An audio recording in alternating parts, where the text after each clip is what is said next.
And we're live. Welcome to Unpack Radio. I'm your favorite uncle. And we will be unpacking the issue about mental health, which you know I'm a great advocate for mental health.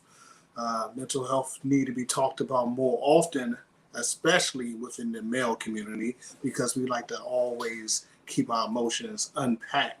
Or one of my favorite books, Michael Basin wrote a long time ago, Men Cry in the Dark, and which is very, very true. We gonna get the highlights because this is the highlights of our guest bio, Miss Phoenix Q Brown.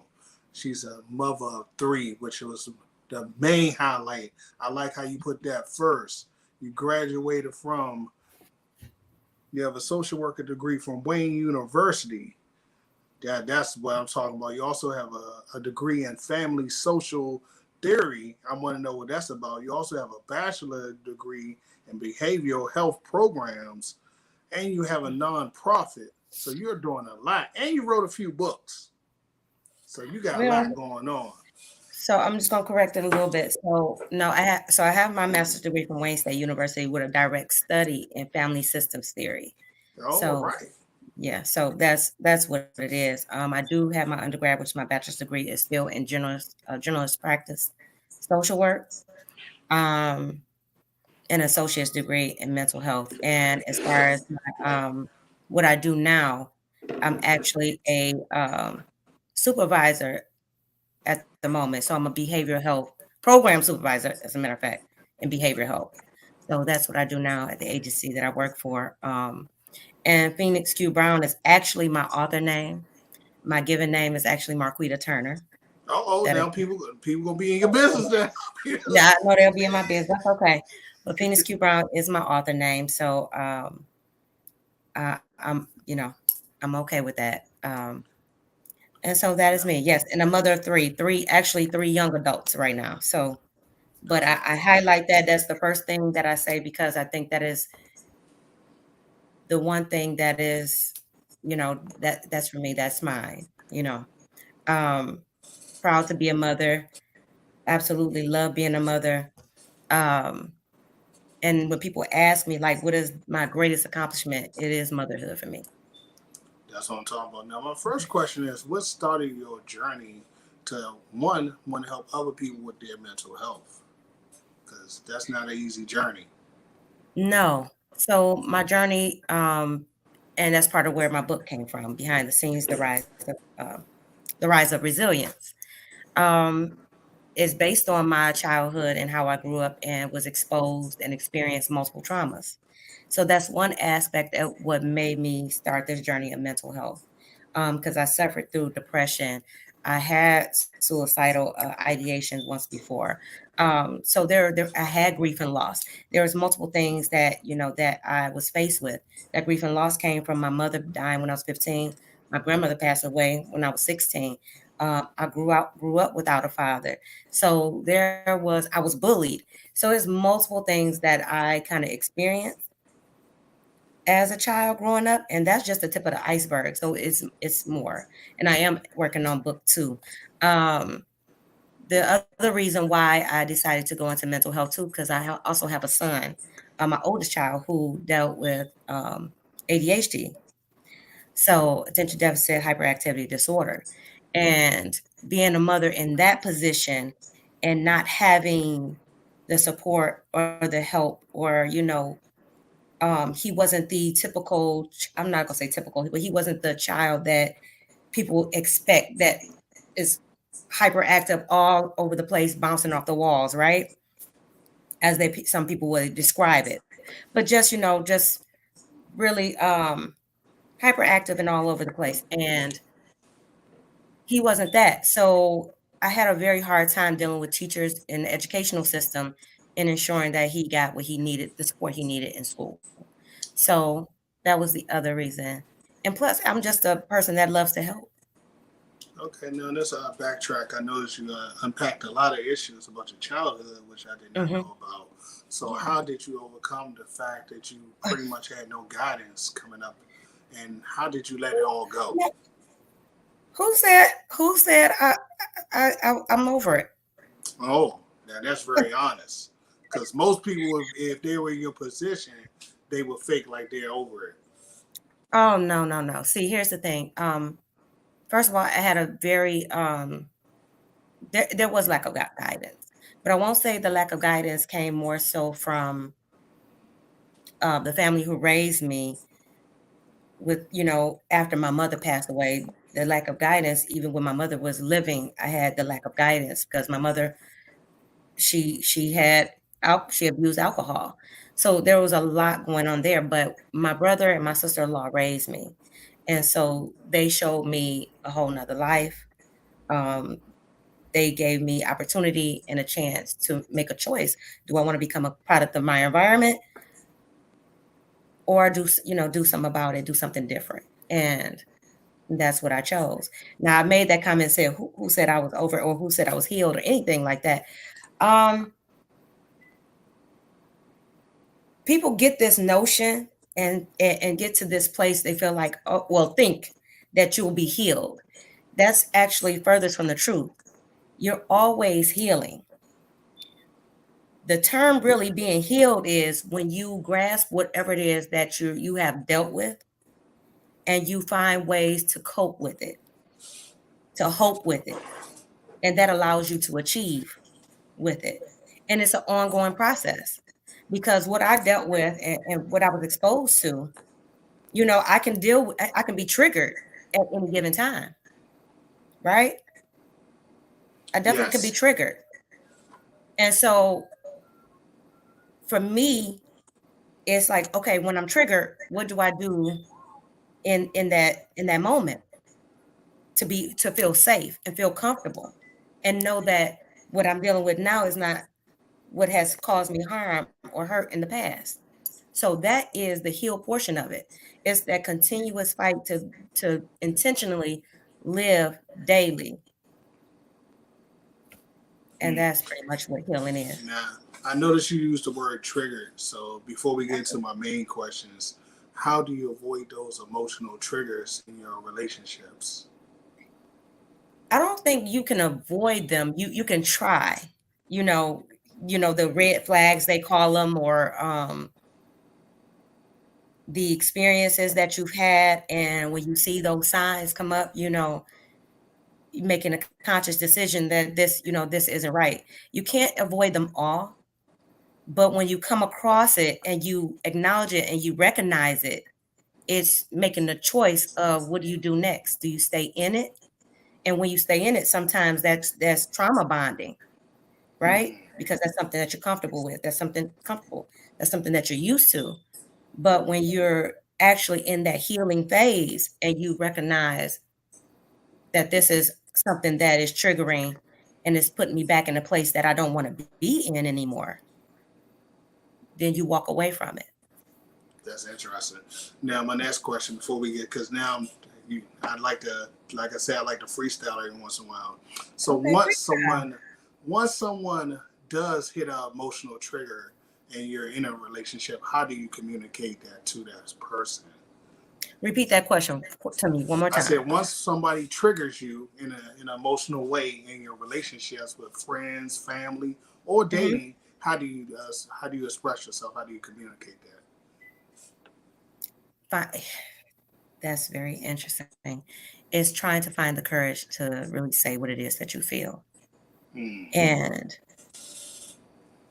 when you finding that courage and the strength to say what it is, being honest with that person, friend, family, um, your spouse, whoever you're dating, when you find that courage to do that, what you're listening for now is the response. Hmm. What is that response you're getting in return? Is it that response of, I respect you, I love you, what can I do to either change, or what can I do that, will make it more comfortable for you? You know, you're looking for that response, because if someone really loves you, they're not intentionally trying to hurt you, correct? Good point. That used to be one of my biggest issues, and still is one of my biggest Mhm. issues. Is effectively communicating when I've been triggered. That Mm, was one of my biggest issues right there. I will shut down. I will not speak to you for days on end, or I will hold it, and that's not good. Yeah, So, that's that's not something. good. And are you getting, and you're not getting the response that you would have liked to Now receive? we figured it out, but every once in a while, it takes growth. Yeah. And that's Yeah. not even with Yeah. my personal relationships. That's even with work, friendships, a lot of stuff. When people that's do shady ish, I don't even bother with communication no more. I move to the side. I move so far away you can't see me no more. Yeah. Yeah. Yeah, I choose just not to deal with it. Now, Understood. now we already got that one out the way. Okay. This is one thing that me and my spouse do. So let me know if you do it in your friendships, relationships, or you with your children. Do you do daily check-ins with your friends, children, spouse, or So otherwise? so tell me about that question. What do you mean by daily check-ins? What do you give me not Me even and my an wife, example, but just be uh, more elaborate on that a little bit. what we try to do at least once a day or once a week, I will look her directly in her face and I'll say, "How are you? How are Hmm. you mentally?" And then we will say, "How are we doing how are we building as a team?" And Okay. then you got to take those notes and you got to be honest about it too. You can't be just like kind of faking it. You got to be direct and honest about those notes that your person is that you're going to spend the rest of your life with is giving you. So you Absolutely. really got to be honest and be like, "Hey, how are we doing? What can I do Yeah. to make you a better person, or what can I do to make this situation better?" So that's something that me and Okay. my spouse try to do at least once a week. So what I will say is this. Um, it definitely depends on how you and your family, your spouse, and how y'all communicate, right? What's comfortable for you. So that is the first aspect of things. And then I don't want to confuse what we should be doing versus those mental well-being check-ins, although all of it could be in one, right? It could be packed into one, correct? So we have the how are you? How are you today? How was your day, right? For me, that is that should be expected. You should care about your spouses, your children, whomever you deal with on a regular, you know, that should be the absolute question that should be said first and foremost when you guys are after your day has ended. Just like when you wake up in the morning and you see each other, it's good morning. Have a great day. Have a wonderful day. However you guys state it, right? And then you have the other part of, okay, baby, I had a rough day, I had a long day, or mom, I had, a really bad day at school. Being present in the moment helps and works. So that's great with you, what you and your wife do. And that's what I do for my children. But sometimes I know once what I needed to do at one time when I used to get off work, I needed 15 minutes. Give me 15 minutes to process. Hey, how y'all doing? Love y'all. Give me 15 minutes. I'll be right back. Sometimes I needed to process because everything that I used to hear and deal with at work, I did not want to bring it home and unload on my children. So give me 15 minutes and I take my 15 minutes, breathe, whatever I need to do to release, and I'm back out. How was your day? You need help with homework. You hungry. But I'm present right there in that moment with them to hear any and everything that they have to share with me or tell me without interruption. I'm yours for the moment. And I gotta respect that. And if there's something that's needed or whatever, like you said, those notes, you're taking those mental notes, right? Because you want to be present there for them. So and taking that and then moving forward, whatever you guys need to do to make each other happy, being healthy, being heard, being happy. That's what's up. And I like what you said about the 15 minutes because my wife rule is normally 30 minutes. She needs 30 minutes to let it all go. Yes. Well, after that 30 minutes, yeah, we good. But I need 30 minutes to decompress, and then after that, I'm all yours. So I like how you said that. My next Yeah. question is, I know one thing I normally do to keep my own mental health in check is exercise. But what are some Mhm. things that people can do to keep their mental health in check?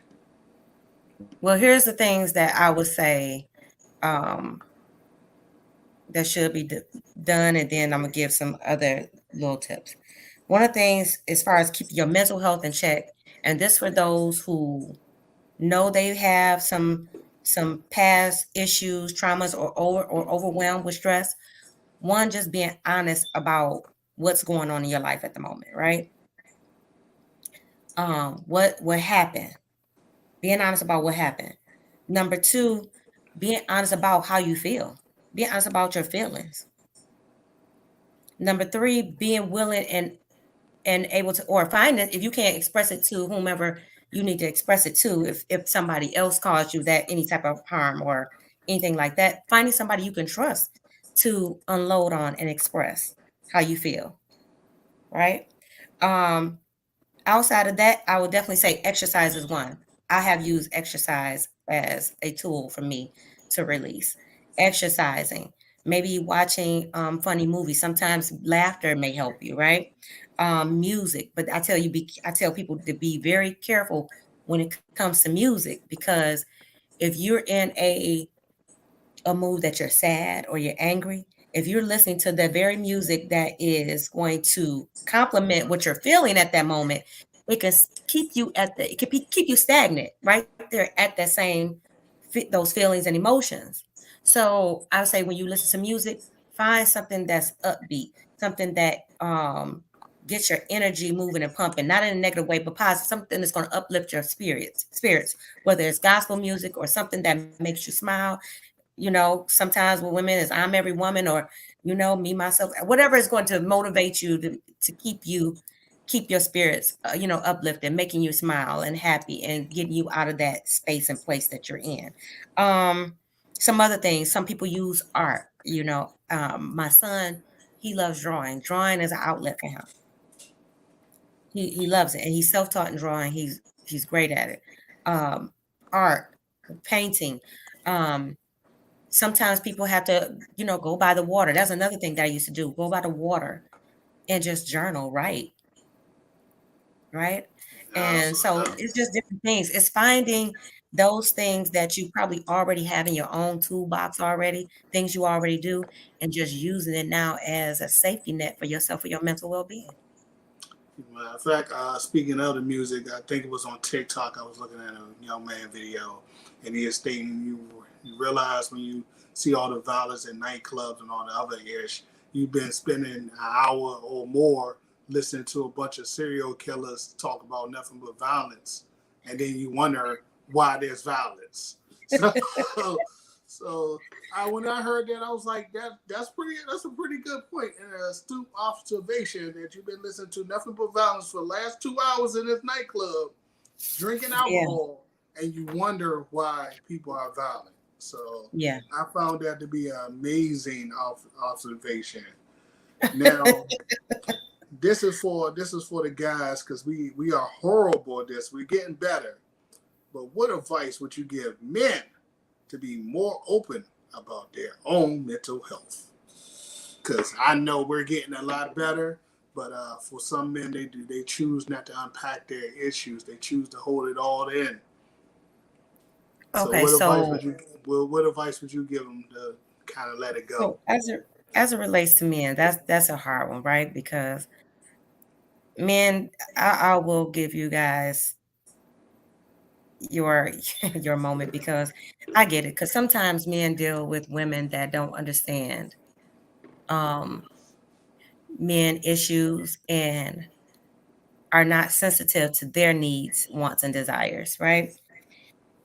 And that can be hard when you don't have that spouse that doesn't respect and allow you that space, that trusting space to express, your thoughts and your feelings.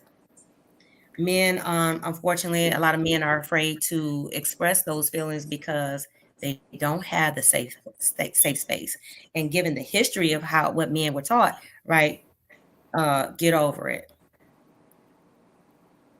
Boys and men are not supposed to cry. Don't be a punk, right? Um, and then it's like, how much space does that leave you in order to really express how you feel? we women get we have a plethora of outlets, right? That we need.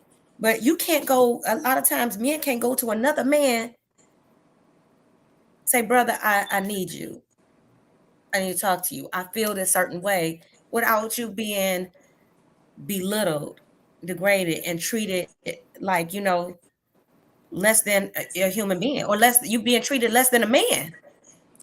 100% facts. I talk to the brothers about this all the time. I was like, to be honest, it's very difficult to be vulnerable with another man because at the Yep. end of the day, any conversation with another man can always turn left because we're always sizing each other up for possible violence. And that's And just then being truthful and honest. So it's kind of absolutely. hard to tell another man that I'm feeling weak right now. And then it gives more difficulty for that man to show more sensitivity, and that sensitivity to his spouse or his children. Because now what he's taught, he's going to give his spouse maybe just a little bit, right? But he's so hard that sometimes he's not able to cry for his spouse. So I'm gonna give you an example. I had a friend, and we're just friends, just a male friend, but we're good close friends. And I was going through some medical issues or whatever, and he was like, and I was about to cry because I was expressing to him how I felt, and he was like, "Nah, don't cry, cause you gonna have me crying. I can't cry. You know what I'm saying? That I'm be a punk." But I'm like, "But why? If you my friend and you care about me and you love me like you say you do, why can't you cry with me?" But it's that very thing because of what he was taught as a child growing up. He's not supposed to cry. And I had to ask him. I said, if your child hurt themselves or is sick or whatever, you telling me you're not going to cry, weep for your child? Good question. And it and it's okay to do that because you're showing your humanistic side. It doesn't make you less than, but as you said, men are getting a little bit better, but there's still a lot to be done there. There's still a lot of work to be done there with that. And even in the homes with relationships, men do need that safe space that they can, you know, unravel their feelings and emotions. They hurt when other people hurt, just like we do when they see other people hurt. Well, it depends on the woman, and that's very Yeah. especially if you from the inner city like myself, you will probably not find a young lady who's going to be open and understanding about your journey into being sensitive, and that's being Yeah. open, And very that's it. open. Because And if you you should be show her able any type of sensitivity, she might call you out on it and call you weak herself because she's emotionally broken. So that's a really, unfortunately, the hard truth yeah, about the inner city. That you cannot really be open about your emotions even with your woman because she may even call you out upon those emotions. So you yeah, have no one to vent to. yeah. But hopefully when women are starting to, I think some women, I'm not gonna say all women, some women are starting to understand that.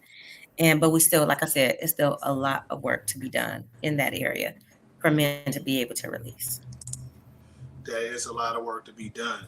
Mhm. Speaking of how we met, why do people allow these cell phones, these iPads, this social disruption to affect their mental health?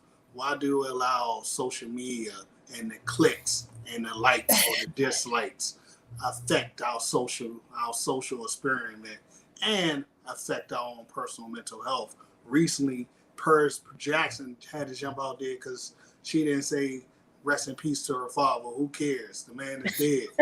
But at the end of the day, you know what I mean? Why are we allowing social media to affect our mental health? Um, I can't really say why. I can what I can say is I have some ideas of maybe why. Because I can't speak to the thousands, maybe even millions who allow social media to affect their mental health. What I can say is that maybe it could be One, they have no. First of all, we're so far gone now. We're socially disconnected. That's one. We're so socially disconnected. So with that being said, you have some, they may use social media as a platform to express how they feel because either they don't trust strangers and they don't have anyone that's close to them that they trust. And some are attention seeking. Look at me, look at me. I'm on social media. I'm doing this, I'm doing that. Some people hide, are going through things and they're hiding it. They can seem very happy and suffering with depression or suicidal ideation. We may not know it at all, right? And then next thing we know, they're ended up either in the hospital or dead, for some reason. Then you got some people who are in the hospital, like I'm in the hospital, look at me, I'm in the hospital, and they're seeking, like I said, they're seeking that attention, right? You have some who get on social media because they're so messed up within themselves, they're and hurt hurt that hurt people, right? So they may get on social media and look for other people who are either as hurt as they are or even worse, and that they find that gratification for them to make them feel better. Yeah, the whole hospital posting from the hospital thing is very, very weird. I've seen it several times on my page that you literally have a mask on your face, tubes coming out your arms, talking about pray for me. Maybe you need to put that phone down and pray for yourself. Another thing I've noticed, especially with celebrities, they seem like they got it all together. And next thing you know, you look up and they deleted themselves. You know what I mean? A few people I followed, one moment they doing a big boy project or they got a big boy movie coming out. One of our favorite guys from our childhood, Power Rangers. I'm thinking he living a life. Next thing I know, I look up and he deleted himself for whatever reason. The DJ guy, one day he was on TikTok partying. Yeah. Dancing with his wife and everything. The next day. And that's what I mean. Sometimes some people mask it, right? Yeah, sometimes people mask it very well. And so I don't know. I can't say for sure why they do it, but we're definitely socially disconnected. And social media has become that outlet. I do recommend, though, sometimes for people to sometimes just take a break from it. Because also you could be the healthiest, happiest person. And it's just like watching the news, watching social media can also damage you in ways and depress you. So sometimes you even need to pull from social media, give yourself a break from it. Unfortunately, people always say that, and I was like, unfortunately, for what I do and all the projects I'm working on, it's kind of impossible for me at this point. You know what I mean? So the best way to do it is just not to pay attention to everything. Sometimes you kind of peek at it, and then you just kind of just gotta let it. Even when people making bad comments about you, you just gotta let it go. Yeah, you do. But some people feel like they can't let it go. They gotta respond, and then when they post stuff on social media, and then people respond to it, and it's not the way that they want them to respond, then they're arguing back and forth. I'm like, wait. It's called social media. And if this is going to affect you in that way that is going to make you unhappy that you're going back and forth, then don't post it. Yeah, protect your own feelings, your own mental health well-being. Every once in a while, I catch myself acting a fool. Somebody catch me on the right day, and I got time. I will make my point, but it depends. I've been everything on social media. I've been a white supremacist. I've been Uncle Tom. I've been too extreme for some people. I've been all over the place because you cannot make everybody happy. You cannot.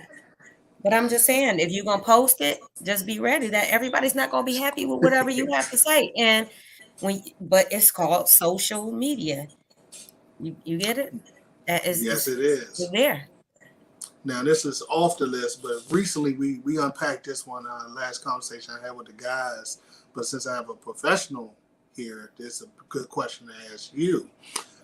Recently, it was a trans woman who transitioned from a woman to a man, and she did not realize that men don't unpack their issues, and she was very lonely in a male space.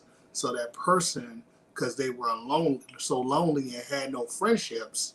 And during the transition, they had all these girlfriends who were supporting them. But once they went to the full transition, women would cross the street because they saw danger. So that person chose to delete themselves. What advice would you give someone who's going through that? Because I found it to be Definitely, sad I would that say with the trans community, I would definitely say seek therapy before you do it. Seek therapy before you make those necessary changes. And the reason being is because you have to be ready at all capacities, right? At least try to be or attempt to be ready at all capacity. What are some of the hidden dangers that's surrounding it? What are some of the things that could happen? Are you mentally, emotionally ready to make these changes and to face whatever is going to come of it?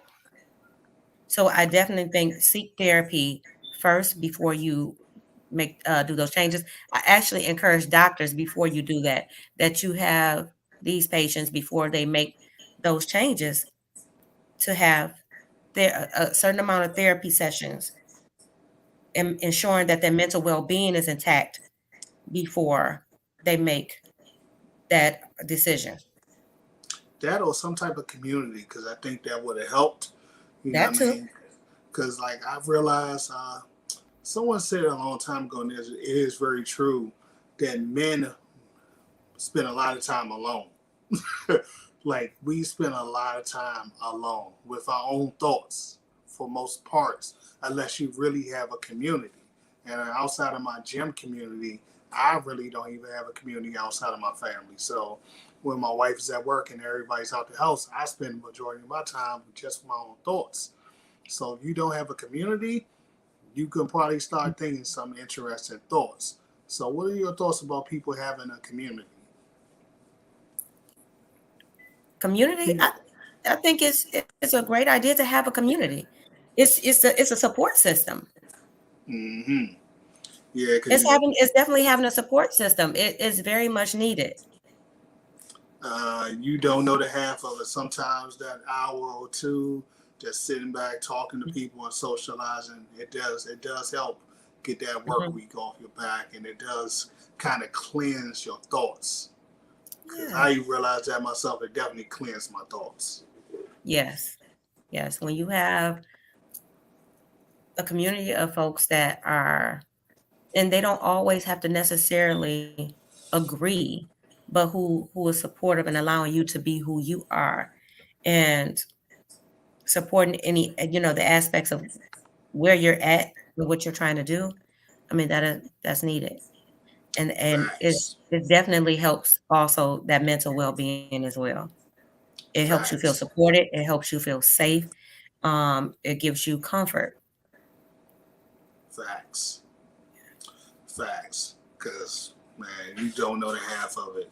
For all the young people out there, I would strongly suggest you find a good community. Now, Yeah. one of my philosophers I love to follow, his point of view on manhood is we should be monsters. We should be kind. We Mm. should be courteous. We should be giving, but we should be capable of doing horrifying and violent things when necessary. What's your thoughts on that? I don't Or know. or I with don't the know. without the branch I was going to go to tell us is the Marines be kind and courteous to everybody in the room, but have a plan to kill everybody as well. I'm gonna have to process that one. That's Hey, interesting hey, concept. But what I I'm the will say guy. is I will help the old lady with her groceries, but if Grandma start acting up, I got a plan for her. So what I what? will say is that I don't know. I don't know if I to kill anyone. I guess to kill or I don't know. Well, I believe in being the kind and courteous. And I believe that there are times that you may have to stand your ground if necessary. Given some of the situations that and I'm going to use this, please forgive me, that Black people have been in, as an example. Oh, you There talking are about certain situations that you can walk away from, and then there are certain situations you may have to defend yourself at all costs. I get it. sometimes you may have to bring a Um, chair, huh? allegedly. And You sometimes you said might have what? to bring a chair. Sometimes you might have to bring a folding chair, allegedly. Allegedly. Just saying. Just saying. Sometimes you might have to. Don't laugh. You know it's true. You saw the video. Listen. Shout out to those folks, by the way. That chair is going to go down in history. That chair is going down in history. That's it. It's going down in history. Yeah, so shout out to those folks. But I just wanted to run that past you. That's Mr. Jordan Peele quote. He was like, "Every man should be a monster," which That's I mean, I agree somewhat. I agree that you should be kind and loving to everybody in the room. But at the end of the day, if something should go wrong, you should be physically capable of ending that situation. Now, this is one of my questions that I try to work on myself. But what are some keys or activities that people can do to improve their mental health? Well, some of those things I kind of already named already. Like I said, being open and honest about what's going on in your life. Um, and maybe even being honest with yourself if you need to, what's going on, and how you're feeling, but being honest if you need to seek help. I think we kind of listed out some things that you could do for yourself as far as, like we were talking about exercising, art, music, and different things like that. But here's so those things I think, that were already mentioned are good things for your mental health. But here's another part of I think I want to add to that. One is faith, having faith. I think we've lost that completely. And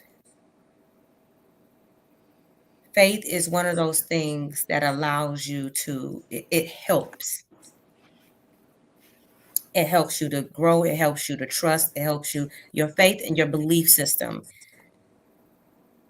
helps calm and soothe you in a lot of different ways. And I'm not saying that's the only thing, but people are put on, just like you, when you trust doctors to work on you and do whatever they need to do to heal your physical ailments. That spirituality there is to help with your, it's there to help you with spiritually, emotionally as well. Okay, I like that. so that is one thing I think you definitely people should make sure they gravitate back to. And if you're not a faith believer and you're still a person that believes in what is it? What is this? Like they believe in the energy of the world, or what? I can't think of what they call it. The Secret? No, it's not the Laws of Attraction? I guess something like that. Or something like that. Trying to think of what it's called. But either way, just centering yourself in a peaceful manner. I tried yoga 2 weeks ago, and actually that was very relaxing and comforting. So even just finding things that works for you, that's positive and healthy. Here's another part that I want to add to that. When it comes to trusting people and sharing your experiences, your feelings, and what has happened to you, you don't put all your eggs in one basket. And what I mean by that is, I may have one person that I'm cool with, or a relative that I can talk to. And I can talk to her because she's a good listener. That's all I have with her, the listener. Have multiple people around you, and this is this is that village, that community piece, but this is that personal community that I'm speaking of. Identify somebody that you can talk to that's a good listener. Identify somebody that's in your life that probably gives great advice. Identify somebody that the only thing that you need to call them to do, you may not need to tell them what's going on in your world, but they may make you laugh. I can call Susie Q because she had me cracking up because that's what I need right now. I might call Bobby Joe because she a good hanging buddy. She gonna get me out the house and we can go hang together, but still doing something positive and safe, right? But then I may call Keisha because Keisha, she might be my ride or die if I need to go handle something. No, I'm just joking. But you know what I'm saying? Have different. That was a joke. But we all got one. We all have we all one. got one. But have different one. people in your world for specified reasons. You know what I'm saying? Talk to everybody's not meant to have all to be in your complete space as to what is going on, but everybody has a space or position in your life, and allow that to happen. You might just find out I'm going through something right now mentally and I just really need to laugh. I need to call my homegirl or my homeboy or my cousin or whomever that always got jokes and got, make me laugh.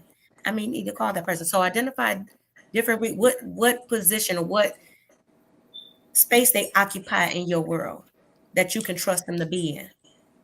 That's cool because most people say you just find one person to be that filter or that person when you really know you're about to frack up and they can say you need to go get help. So that's very interesting because most people say you need a safety net of somebody you really trust. They can say, hey, I say have multiple people. You will be blessed if you can find everything in one person. You will be blessed. And then find some groups to get into, some things that if you like community service and that makes you happy, or just find groups where you can, group of people that have experienced what you experienced. That may even be, helpful as well. But as far as if you could find one person that you can, they are everything for you, that is a blessing. That is great. But if you cannot and you do not, that is okay as well. You can have multiple, and those multiple people are serving different purposes in your life. Now, this one we may have came to the answer, or maybe something different. But it seems to me that people are more depressed now than they were back in the past. So is this a social media issue? Is this a medication issue? What do you think is the issue? Because you see a lot of people. It's everything issue. Let me tell you. I think it's a little bit of everything. I don't think it's just one thing. Right? We can't just blame it on one thing. We can blame it on, we can say that it's lack of family structure. We can blame it on, drugs. We can blame it on, access to, drugs nowadays. We can blame it on, we could say social media. We could say that is the representation of music. We could say it's a representation of who we watch at home. We could say it's a representation in our political system, because Lord knows we need help there. Yeah, definitely SOS on that situation. SOS, you know what I'm saying? Because if I go deep into that in the political system, all the resources and stuff that we used to have we don't have anymore. They've taken a lot of those support systems, those resources that we used to have in the communities out. Right? Yes, they did. It's a multitude of things, and unfortunately, we can't blame it on one. It's what was it that what are we allowing? What are we supporting? Right? Families and parents are nowadays sometimes are shoving phones and tablets and TV in front of their kids versus spending time with those children. Kids are not going outside as much as they used to. I was just talking to somebody, was it a week ago? Yeah. A friend of mine, I think it was a week ago, when we're talking about how we're no longer seeing people outside playing basketball. And I was from the hood. So sometimes they had homemade hoops, with the crate The outside. milk crate. The milk crate. Milk crate outside. Kids are not outside playing tag anymore, jump rope, double dutch, all of that. We don't have that anymore. Everything is, you can see it, electronic nowadays, phone and computer and tablet. And then let's get to COVID. Yeah, That shut may everybody mess up a in lot of things. for and it increased. 2 years. 2 Yeah. years. And one thing I was telling everything them, really got worse. yeah, domestic violence went up, child abuse went up, mental Child illness abuse, went neglect. up. Right. Yes. Down that now people really need to unpack. That might have been the disease behind the disease is people mentally broke. They mentally broke from that 2 year span where we saw a lot of horrifying things that our neighbors were doing to our fellow neighbors. Yeah. And still doing, because now we have all this crime going around too. Absolutely. Which is, I think, another form of mental illness. So mental illness is definitely on a rise and it's steadily increasing. And how do we get it under control is the bigger question. How do we how do we get people to be more self-sufficient? How do we get them to be more coping with their various traumas, or how do they handle the various stressors? What are some resources that can be provided to help them? It's a lot. And then we have our kids watching all of this unfold, right? And all these kids are watching everything on TV. They're watching social media. They're watching how families deal with death and illness. They're watching families, how they deal with conflict. And then the cycle keeps repeating. Mm-hmm. Where do we break the cycle is the question. Where do we put the cap on it and say this stops, this cease? And that is a hard question to really even answer at the moment. It's going to take, how they used to say it takes a village to raise a child. It's going to take a village just to breathe life back into these communities. To be honest, from what I'm saying, I was talking to somebody from the gym about this a few days ago. It seems like they're trying to burn down our village in the city. It seems that way. I'm seeing more and more ratchetness, especially with our women. You know what I mean? I was even telling, like, back in the day, we had Uncle Luke, and Uncle Luke was off some wild-ish. But we also had Public Enemy. We also had, a little balance to Uncle Luke and his ratchetness. But I see no balance no more. I see a bunch of thugs and a bunch of future prostitutes. That's all I'm seeing. I don't see anyone putting out that positive message anymore. You're calling your own selves hood rats. But where are they getting it from? These new girls in the game. And I don't know where they get it from. It goes even further. They all CIA something. Listen, it's the women trying to please the men. It's the men trying to please the women. But more than anything, it goes beyond that. You got to look at what's going on in the home. I have no idea. That makes them say that it's okay to be. You know what I'm saying? So it's not just women. It's like if men are accepting it or women are doing it, and you know what I'm saying? It's we can't play the blame game. Good point. Because I know like, back in my past, where in my childhood, where in my childhood, or the role models that I had, where were they? Because everything starts when you come out that womb and that environment setting that you're in. It begins there. That's a good point, because I have no idea what's going on in society no more. But I'm just sitting back looking. I'm just like, it seems like we're burning down our own communities from within. We are burning down our own community. We don't need anyone else to do it for us no more. We're doing a good enough job ourselves. Absolutely. But where do we break the cycle? And I think like I said, it's not a blame thing, it's women fault, it's men fault. It's a us fault. It's all of our faults. It's all of our faults, and it starts at home with those very. If we want to narrow it down, it starts at home. So somewhere at home, it was broken. Somewhere at home, there was a representation that said this was okay. Somewhere at home, it was whatever they're doing right now. It was supported. Mm. Now, before we wrap this up, please give your information so people can find you and they can reach out to hopefully go on their own mental health journey. Well, they can reach me at Phoenix_QB_author on Instagram. I personally kind of shut down some of my other pages right now because I'm taking a mental health break for myself. So I do that from time to time, but they definitely can find me there and leave a message, and I will respond. My information is there, or they can find me on my website at www.phoenixqbrown.com.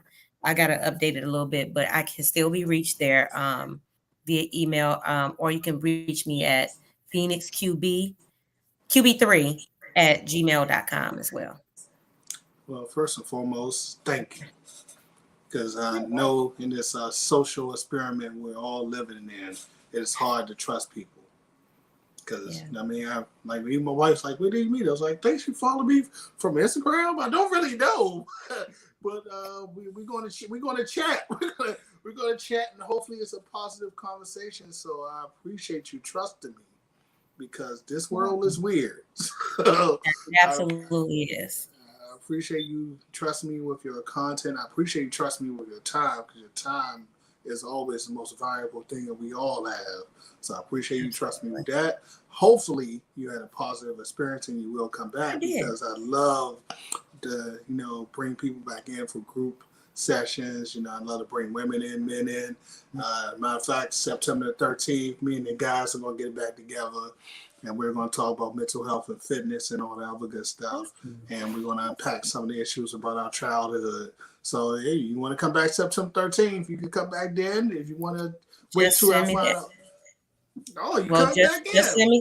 Just send me the information. Thank you so very much for having me on. Thank you for trusting me as well to be on your platform. So I really appreciate that. This has been great. The questions were great. So I appreciate you. I'm going to warn you now. September 13th is going to be absolutely crazy because you're dealing with a bunch of power lifters, and our sense of humor is kind of a little bit over here to the left. Normal people over here to the right.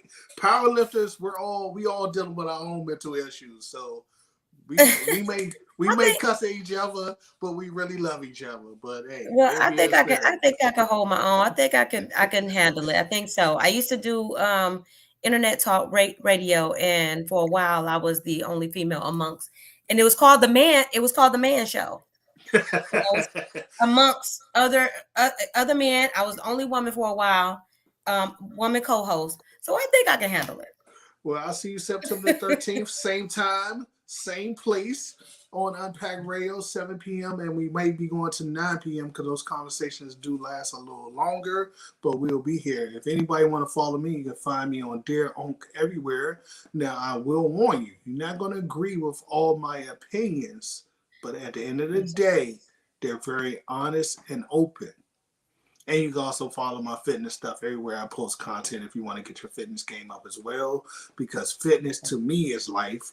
But hey, that's your decisions because I was 250 pounds the other direction and I was heading in a bad way. So I would suggest that if you're out there and you want to get your fitness journey together, please do so. All right, we'll see you next time on Unpack Radio. Salute.